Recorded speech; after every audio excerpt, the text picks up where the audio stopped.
Bueno, ya Diego os ha contado un poco cómo que este libro es fruto de eso, de una colaboración entre la editorial Nórdica y la Escuela Villar de Letras. La Escuela Villar de Letras es una escuela con sede en Madrid, una escuela que nació como escuela de escritura creativa, pero que ha ido creciendo como con una visión más poliédrica, así que incorpora muchos planos, digamos, de lo que es un libro, ¿no? Porque tienen tanto talleres de escritura creativa como de lectura y análisis crítico, como talleres de libro ilustrado, que también es un texto paralelo, digamos, ¿no? Dentro de un libro, y también, afortunadamente, estos talleres de traducción, ¿no?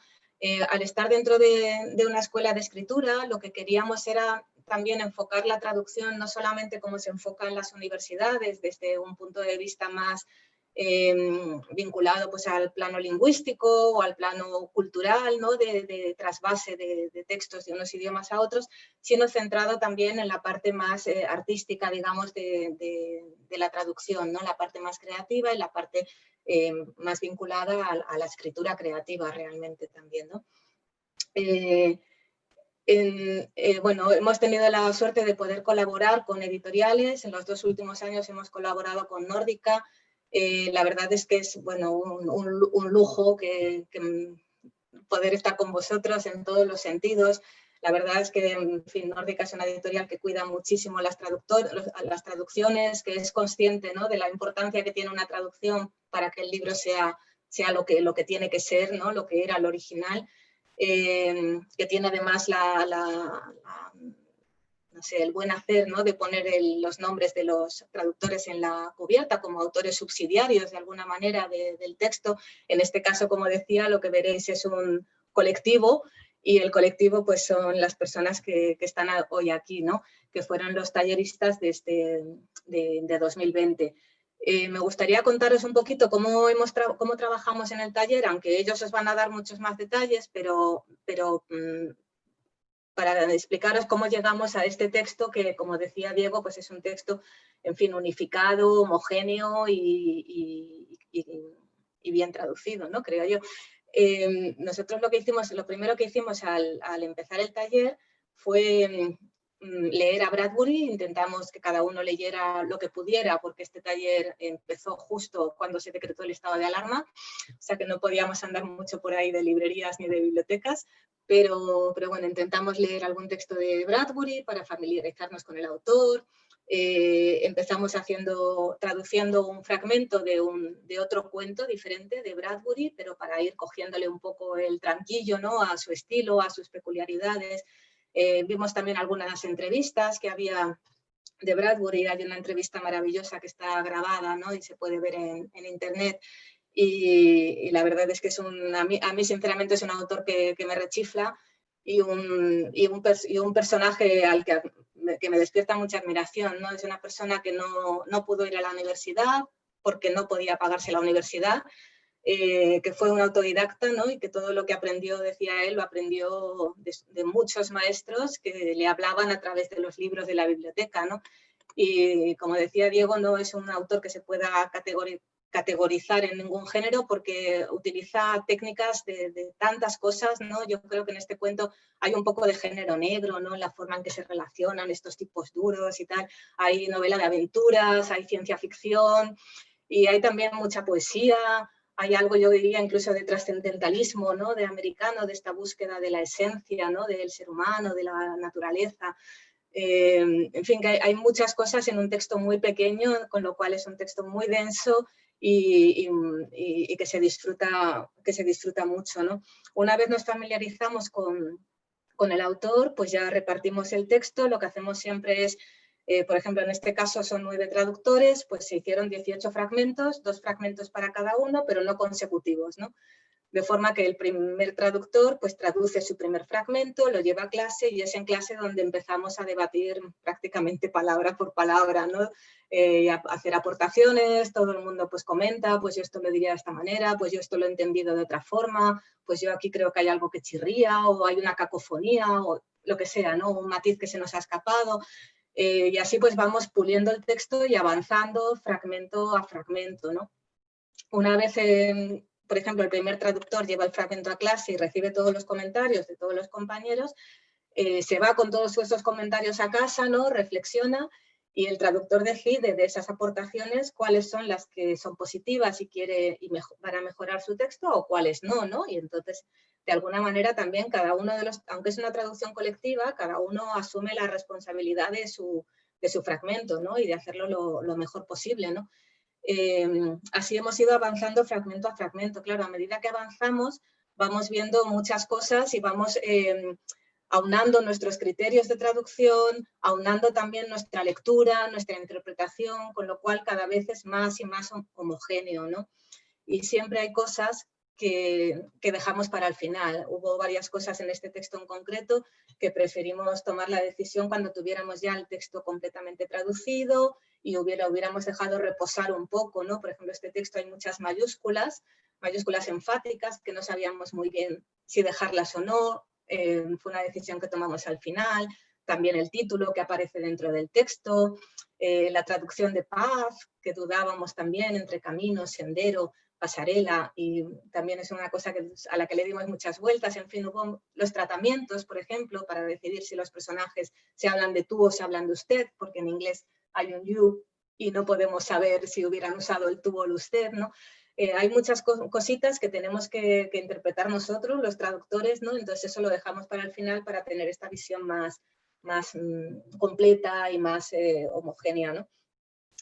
Bueno, después de todo eso, pues ya juntamos todo, lo leemos todo junto, seguimos haciendo correcciones de cosas que se nos pueden haber escapado y llegamos a una traducción final, que es la que se envía a Nórdica, que a su vez la pasa por sus correctores, ¿no? De la editorial, y así hemos llegado a este texto que vais a poder leer ahora y que esperamos que disfrutéis mucho. Así que os dejo a continuación con los compañeros, que son los que han traducido este libro. Gracias, Maite. Bueno, aquí yo voy dando paso hemos hecho una pequeña escaleta para que todos puedan participar. Así que, en primer lugar, quiero invitar a Romina a que nos cuentes un poco cómo ha sido tu experiencia en el proceso de traducción de este libro. Bueno, buenas tardes a todos. Bueno, la verdad que es una emoción estar aquí. Y bueno, en principio quería darle las gracias a Diego por haber confiado en este colectivo. La verdad porque somos cada uno de su padre y de su madre, cada uno de países diferentes y de España incluso. Y yo creo que ha sido una apuesta importante. A Elena porque ha dado como 3 dimensiones a la historia, al cuento.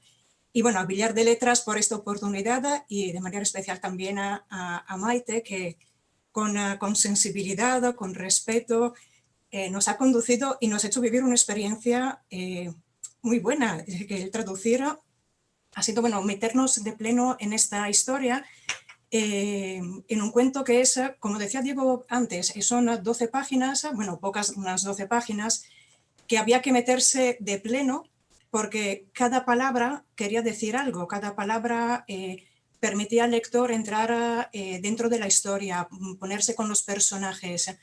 Y la verdad que yo, cuando llegamos así a la corrección final, no digo que estaba harta, pero sí que como que necesitaba respirar del texto y pasé un poco un mal rato, pero cuando recibí los volúmenes a casa y vi el formato libro, vi con los dibujos e empecé a leer, la verdad que me quedé súper emocionada, lo leí todo de un tirón y me sorprendí por el milagro que se había realizado, porque efectivamente al leerlo, las 9 personas habíamos desaparecido totalmente.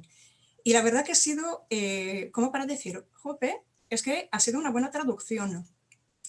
Y entonces ya cuando también se puso la imagen de que ya había salido el libro y que había comentarios que decían, por ejemplo, que el título quizás no era acertado, y el título tiene también una explicación, la debatimos, no solo porque también, como decía Maite, ahí en el título, en el texto se repite, pero la verdad que lo más inmediato, porque también ya se había como, no digo traducido, pero sí como de películas que se había hecho, pues era lo más inmediato, lo más así sencillo, lo más superficial, era decir el sonido del trueno. Sin embargo, en el original es a sound of thunder, es un sonido, no es el sonido del tronido y optamos por mantener el artículo indeterminado, un sonido, y puesto que y hemos buscado esto del trueno, darle la forma de adjetivo atronador, porque luego a lo largo del texto, cuando vuelve a aparecer el título, le da sentido que sea el adjetivo atronador, porque no es el trueno, sino que es un sonido parecido al del trueno. Y luego otra parte que ha sido complicada, y aquí también voy un poco a implicar a Inma por un comentario que hizo cuando hubo la repartición de los fragmentos. Yo, ingenua de mí, empecé a traducir los fragmentos desde el número 1, aunque a mí me tocaba el 7, un poco para saber de lo que iba la historia. Y cuando llegamos al final, Inma dijo, pues suerte, que a mí me ha tocado el último y la parte más difícil se ha quedado en el fragmento anterior, que era el mío. Entonces fui a ver y, bueno, en principio me puse medio histérica. Luego le di la lata a Maite con una serie de email contándole un rollo histórico de cómo podía ser. Al final opté para seguir su consejo y de traducirlo al alemán. Bueno, en español, pero con como una cadencia alemana. Y por eso también impliqué una amiga mía alemana que quería darle las gracias a Brigitte por las grabaciones que me hizo en el WhatsApp con acentos más o menos fuertes, y que al final pues bueno, dio el resultado que el lector pues ya verá. Y también gracias a Nina, porque en algunos sonidos, en algunas partes a mí me parecía evidente que se podía entender, y gracias también a la sugerencia que me dio, pues se pudo corregir o mejorar.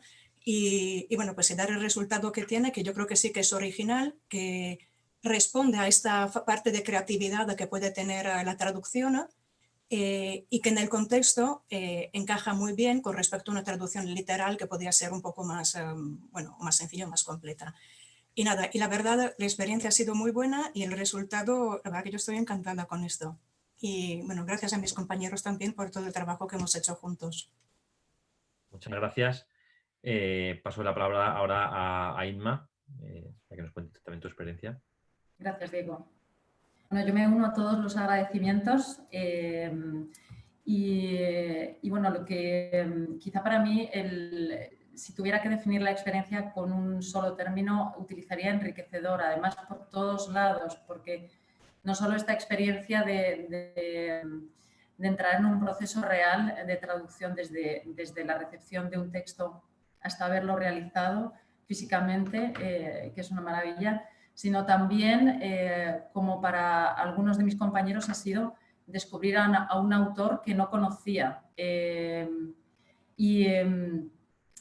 Como bien ha dicho Maite, pues ella nos ayudó a entrar, digamos, en el autor y en ese espíritu del autor y que tendría el texto en el que trabajaríamos, con un texto inicial que tradujimos y también con esa entrevista que mencionaba.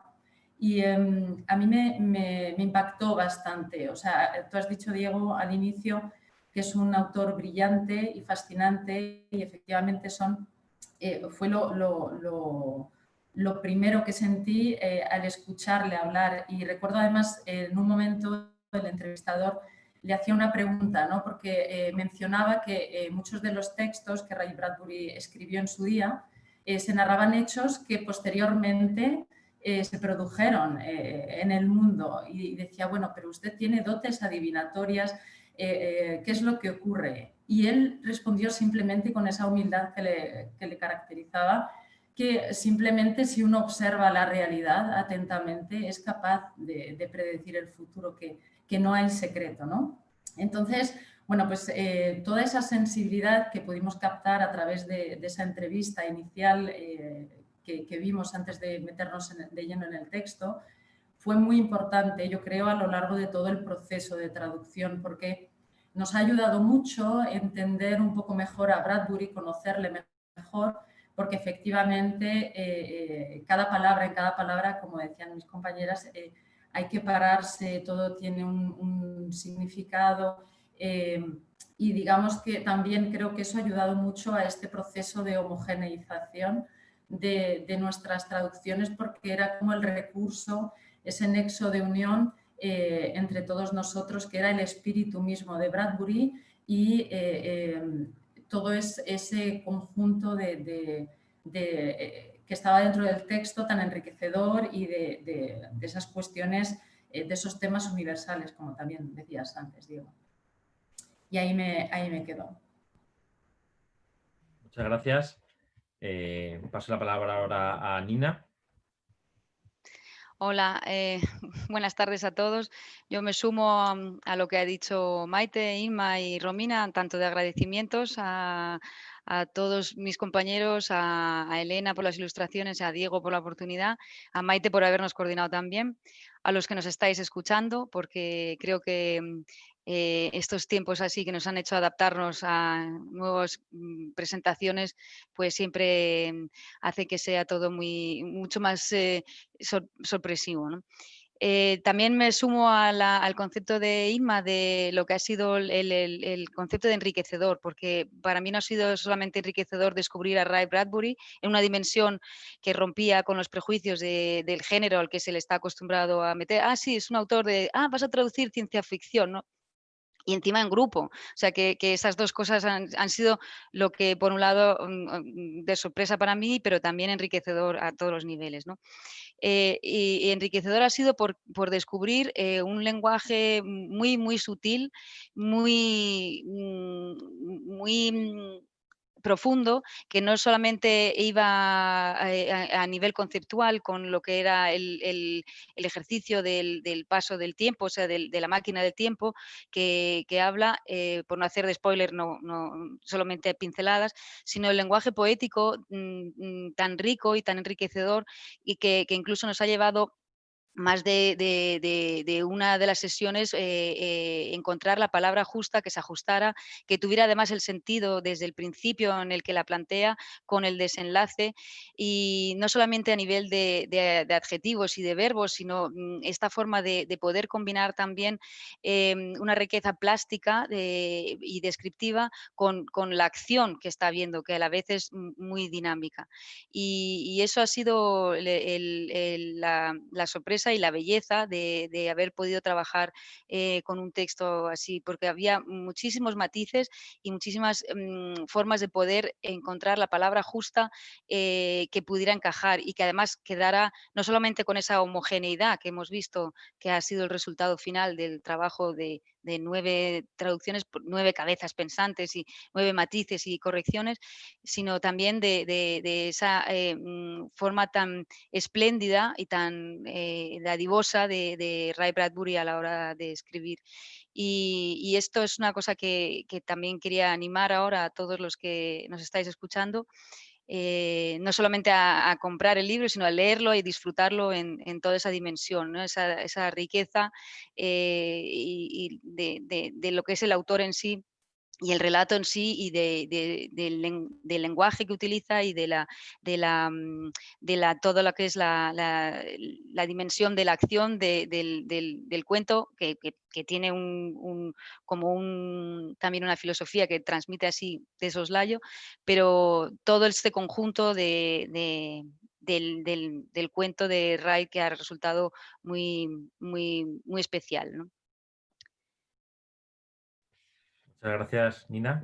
Renata, te toca, es tu turno. Aquí estoy.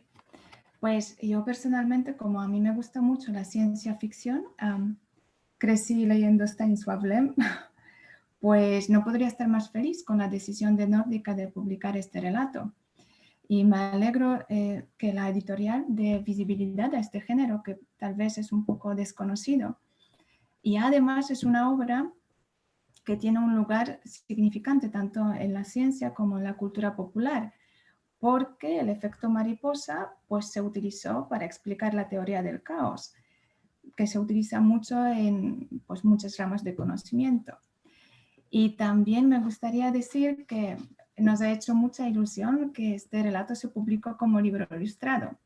Nos han encantado las ilustraciones de Elena, súper bonitas, y pues es una historia que capta mucho la imaginación y además, como tiene estas partes tan poéticas, es un buen material para esta unión de literatura y de artes visuales. Y nada, por último, pues quería agradecer tanto a Diego, a Elena, a Maite y mis compañeros por esta experiencia de traducir este libro tan bonito. Gracias. Muchas gracias. Ángel. Hola, buenas tardes a todos. Pues para mí ha sido una experiencia increíble. Para mí me lo he pasado muy bien. Yo vengo de traducir poesía y estoy más acostumbrado a que todo me cuadre y que todo sea perfecto. Y para mí esto ha sido una experiencia que me ha permitido abrir un poco más la mente, porque la traducción literaria de prosa es un poco más flexible. Te permite jugar con las frases, desmontarlas, volverlas a montar. Entonces yo al principio me notaba como si me desgarrara yo mismo. Los tramos poéticos han sido más fáciles para mí porque se aplica las reglas de Pound, de R. Pound, sobre todo la primera, que es que cada palabra contribuye a la presentación del texto. Entonces, esto hace que todo esté ordenado ya. En parte es fácil por eso. Luego hay que buscar la palabra exacta y también la palabra sonora, las dos cosas. Lo que me ha parecido más difícil a mí, lógicamente, porque es la primera vez que lo hago, es tratar cada recurso literario que se ve en el texto independientemente. O sea, hay que cambiar el chip. Según vas traduciendo diálogos que son con un lenguaje que vuelcas el habla prácticamente en el papel, no es un texto literario en sí, sino que es algo más coloquial. Las narraciones en primera persona y en tercera persona. O sea, hay que cambiar de chip a medida que vas leyendo y poniendo la lupa en cada recurso literario.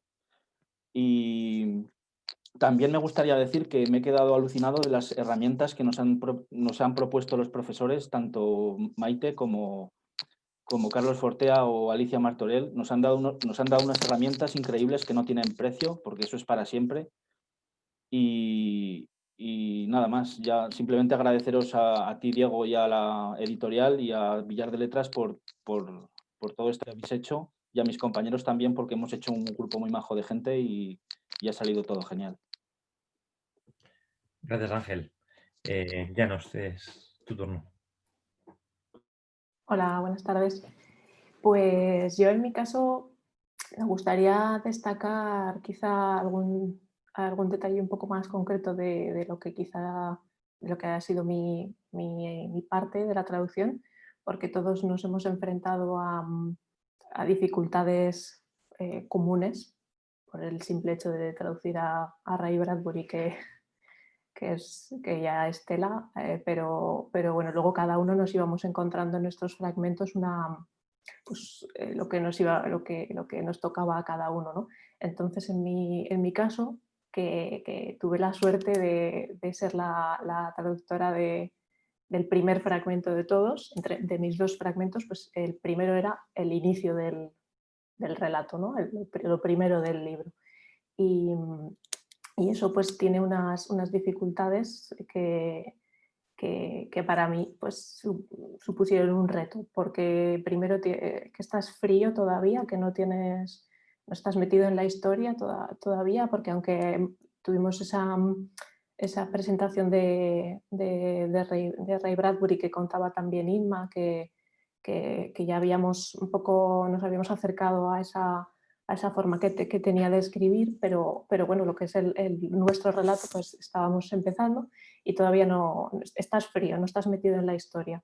Y bueno, pues era difícil, porque ya una vez que vas avanzando, pues ya parece que estás totalmente metido dentro y ya todo fluye un poco más. Y entonces eso es difícil. También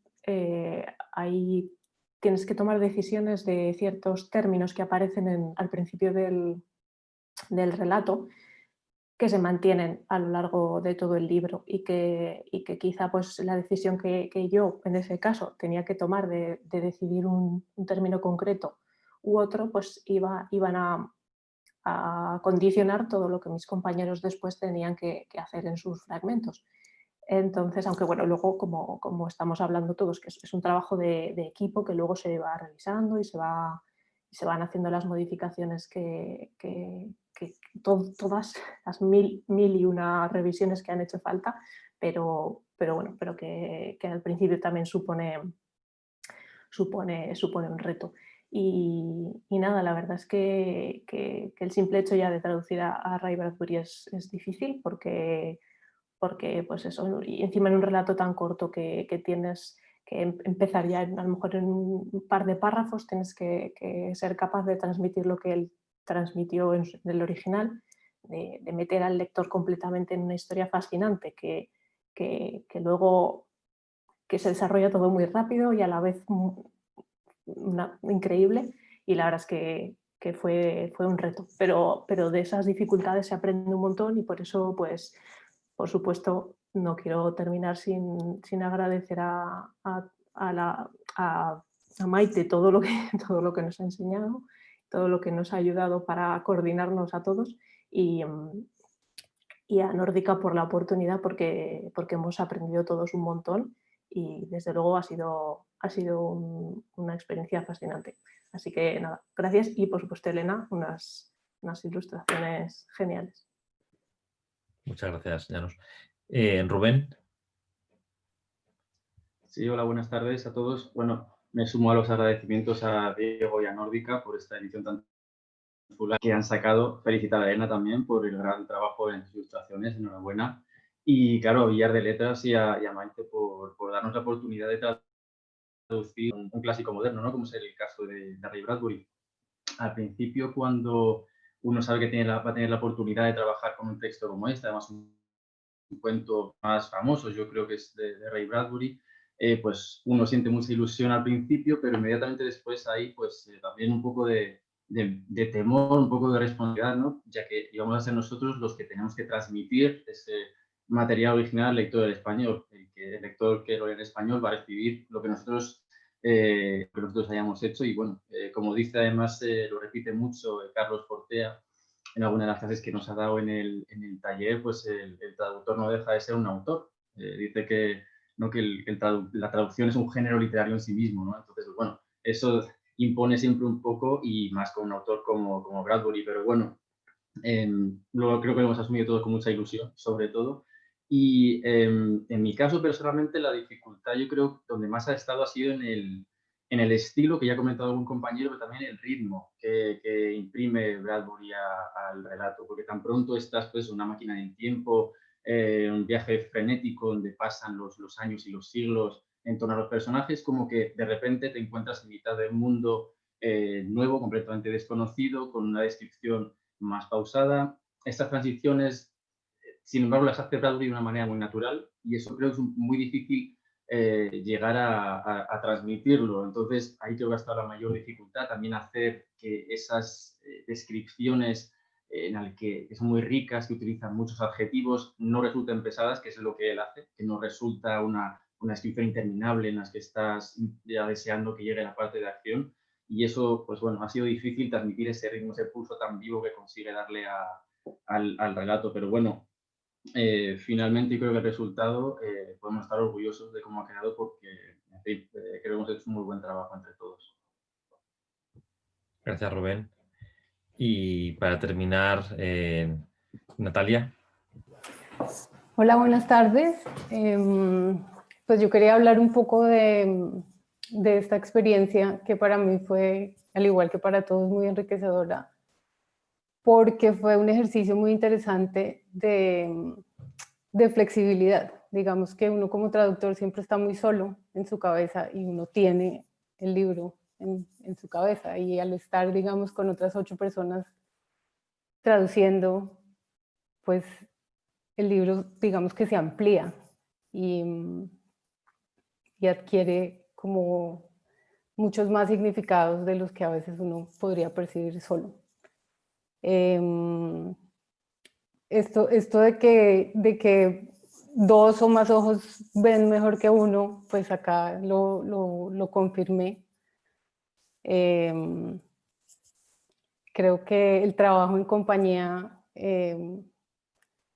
pues hizo que este texto fuera como, pues quedara, digamos, muy bien traducido.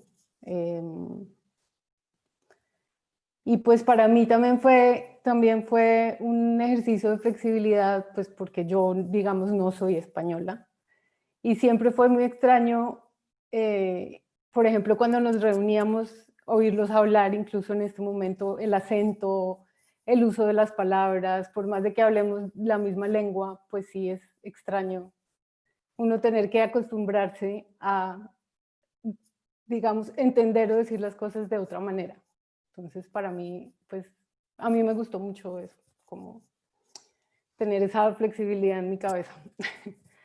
Y de lo último que quería hablar fue que también me gustó mucho que como este texto, digamos, estaba pensado para ser publicado, entonces la corrección como que era muy importante, como esa etapa de corrección, que empezó, digamos, desde el principio. Entre todos empezamos a corregirnos cada vez que alguien presentaba su propio texto, entre todos opinábamos, pero a la vez hicimos un ejercicio en donde intercambiábamos textos y otra persona corregía los textos de uno, y eso fue pues también muy interesante. Al final, cuando unimos ya el texto, hubo una etapa como de corrección general, en donde cada uno dio sus comentarios, se unificaron, después de haber recibido la corrección de la correctora y de Diego. Y entre todos, digamos que hicimos como una última pulida antes de entregar. Y pues eso me gustó, como esa etapa de unificar y volver el texto como una unidad. Eso me gustó. Y ya, eso es. Pues también me uno a todos los agradecimientos. Y ya, pues que estoy muy contenta con el resultado del libro. Muchas gracias. Sí. Si puedo decir una cosita nada más, que la última lectura, después de cuando ya volvió de la editorial con las correcciones de la correctora, la última lectura la hizo Natalia. No, como veis, es un libro que el valor, cuando leáis el texto, no notaréis o no notarán los lectores que es un proyecto coral.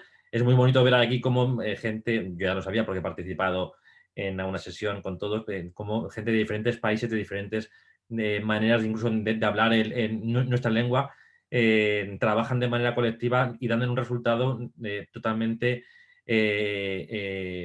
monolítico, en el sentido de que suena perfecto, de que nadie diría que ese colectivo Bradbury son 9 personas.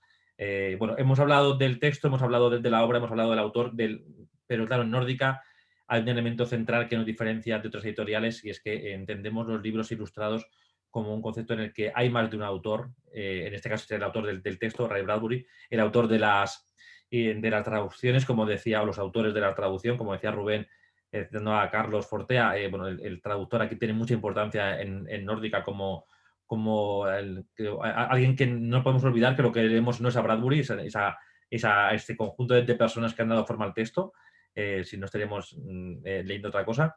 Pero, como digo, en Nórdica un aspecto central es el trabajo del ilustrador, que dialoga y crea un discurso propio, una narración propia visual que tiene que ver con el texto. Y en este caso hemos elegido de nuevo a Elena Ferrandiz, una ilustradora que ya ha trabajado en varias ocasiones con Nórdica, siempre de manera brillante. La verdad es que Elena es una ilustradora que me encanta porque es de las pocas personas con las que me siento muy a gusto para proponerle retos y libros difíciles. Ella siempre me anima a decir, bueno, Diego, no te cortes. Y lo hicimos hace un par de años con Schopenhauer, nada menos, con El arte de ser feliz, un libro que es muy difícil de ilustrar, y que ella lo hizo de manera bastante brillante. Y cuando empezamos a pensar en futuros proyectos, hace un año aproximadamente, Bradbury apareció con varias propuestas, ¿no? Y esta era una de ellas. Y ella me dijo que sí, que quería hacer Bradbury. Y bueno, aquí tenemos tu libro, Elena, que bueno, creo que de manera unánime para todos es un trabajo absolutamente brillante, ¿no? Creo que la lectura que has hecho del texto de Bradbury, como siempre, es personal, y, como digo, un diálogo narrativo que a mí me parece estupendo. Entonces, si quieres comentar, Elena, cómo ha sido el proceso, yo mientras tanto voy a ir pasando alguna de las ilustraciones para que la gente que está viéndonos pueda hacerse una idea de cuál ha sido tu trabajo. Vale, bueno, buenas tardes a todos. Muchas gracias por tus palabras, Diego. La verdad que haber ilustrado este libro ha sido un regalo, ha sido algo muy especial para mí porque Bradbury me encanta, me gusta mucho. Me parece, además, que es como, bueno, como ya habéis comentado, ¿no? Es un autor que va mucho más allá de la ciencia ficción. Yo creo que él en sus libros, en sus relatos, en sus cuentos, lo que hace es reflexionar sobre el mundo. Me parece que el hecho de hablar del futuro, en realidad, es una reflexión. Y todavía más de este relato, ¿no? Y que me parece que hace una llamada de atención, especialmente en los tiempos en los que estamos, ¿no? Donde de pronto nos hemos dado cuenta de la fragilidad de todo, ¿no? De lo dependientes que somos de los demás. Y yo creo que esta reflexión está ahí en el libro, además de todo esto del viaje en el tiempo que nos propone, pero es justamente pues esa reflexión que digo, ¿no? Lo que me llama la atención, y por eso, pues no sé, me resultó a la vez de extraño, ¿no? Que está extraño hacer este libro en este momento tan peculiar, tan raro, ¿no?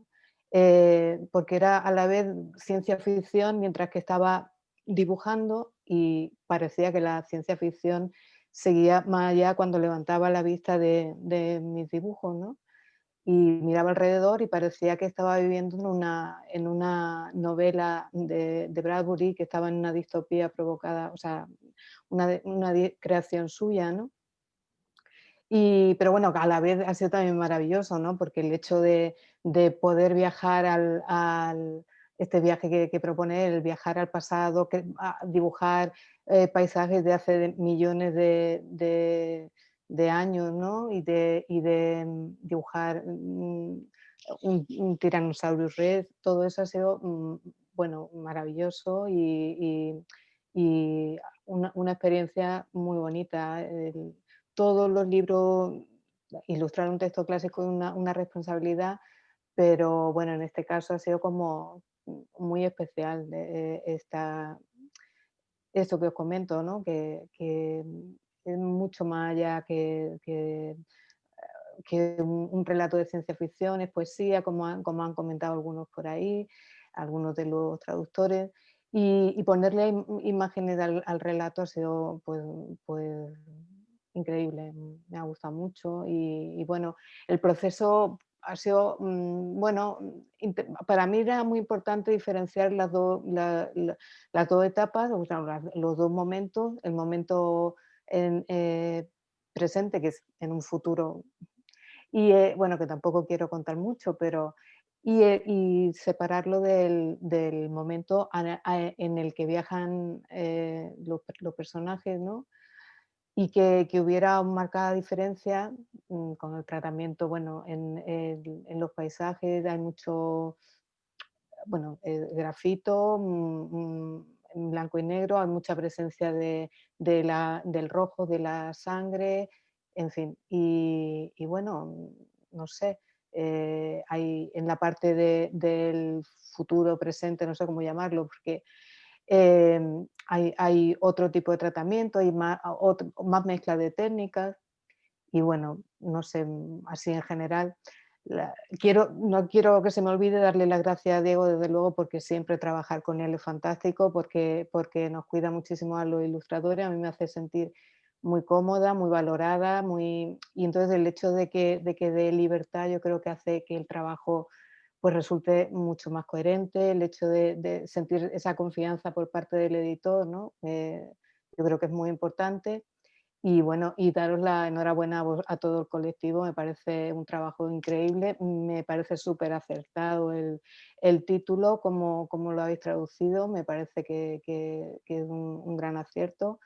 Fíjate, yo cuando lo leí, la primera vez siempre me chirriaba un poco el que fuera el trueno, ¿no? El hecho de que lo hayáis traducido así me parece que es muchísimo más acertado y dar justo en la clave de lo que quería decir Ray Bradbury.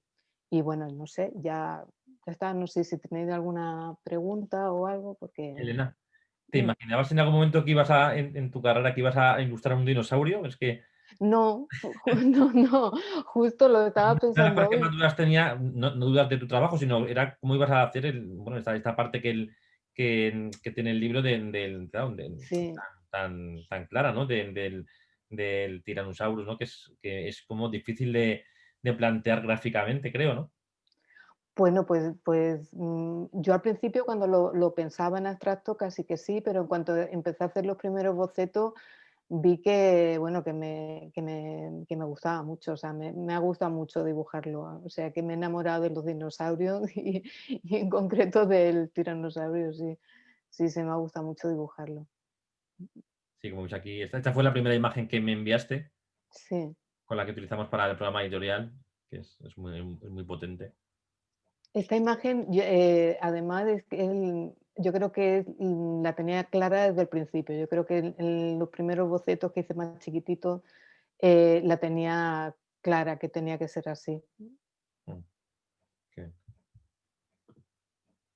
Bueno, muchas gracias, Elena. De verdad, como siempre, es un placer trabajar contigo, sobre todo porque este libro, que es un libro pequeño, es verdad que en Nórdica, como sabéis los que seguís un poco la editorial, publicamos muchos relatos. Yo soy un firme defensor del relato corto porque, bueno, esta pequeña obra de Bradbury tiene todos los elementos de una gran novela en cuanto a tanto la estructura como la brillantez, como ese final fantástico. Pero en formato pequeño, de manera que creo que tiene mucho más mérito, ¿no? Pero claro, para poder hacer este libro y que este libro sea posible técnicamente como un formato libro, ¿no? Para que tenga un lomo y unas características adecuadas, hace falta que sea un libro ilustrado, que haya más de un autor, ¿no? Y que luego todo el trabajo quede tan bien impreso. Bueno, antes de terminar la sesión, que ahora os diré cómo vamos a terminar, hay una pregunta que me ha llegado de Jesús Cervantes, que nos preguntan a mí, pero bueno, realmente la pregunta también es para Maite, es si tenemos previsto algún proyecto de traducción coral para el futuro.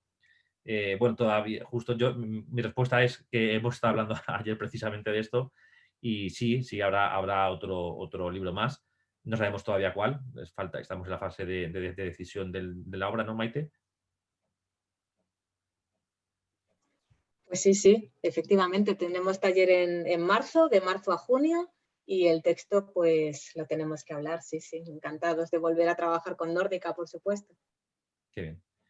Bueno, pues para terminar, creo que la mejor forma, ya hemos visto el libro físicamente, ya hemos visto las ilustraciones, bueno, qué mejor manera de terminar esta sesión que escuchando a Bradbury y sobre todo escuchando el trabajo de los traductores. Así que, bueno, adelante. Vamos a ello. La máquina aulló. El tiempo era una película vista al revés. Los soles huían y 10 millones de lunas huían tras. Piénsenlo. Dijo Eccles. Todos los cazadores que alguna vez hayan vivido nos envidiarían hoy.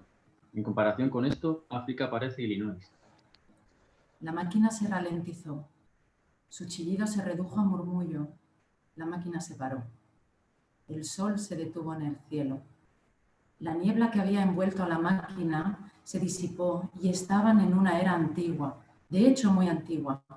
3 cazadores y 2 guías de safari con sus armas de metal azulado sobre las rodillas. Jesucristo no ha nacido todavía, dijo Travis. Moisés no ha ido a la montaña a hablar con Dios. Las pirámides están aún enterradas, esperando a ser erigidas y talladas. No lo olviden, Alejandro Magno, César, Napoleón, Hitler, ninguno de ellos existe. Los hombres asintieron. Esto que ve, indicó Travis, es la selva de 60 millones 2055 años antes de presidente Kate. Y ahí lo dejamos.